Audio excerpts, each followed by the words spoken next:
and actually learn something new. So with the time, you know, they really need to have the time and resources to do that. Some things that you can do on your own, maybe not so much of a structural thing, but really look at how to declutter your own time. See if there's a way. A lot of times what ends up happening is we end up having like tons of meetings. How many of you guys have been the victim of meaningless, senseless meetings, over-meeting-atized? Yes. Everybody's like me, hate my life.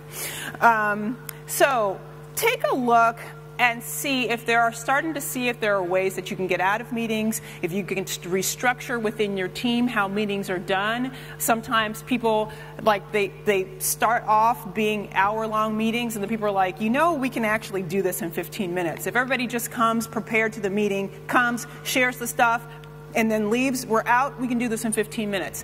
See if you can start to make the meeting shorter. See if there's like any like kind of status reports or distractions, any other kind of distractions that are kind of time related that you can kind of declutter and get that out. Because that time that you don't spend doing that, you could be learning something new, you could be thinking about something, you could be tinkering, experimenting, etc.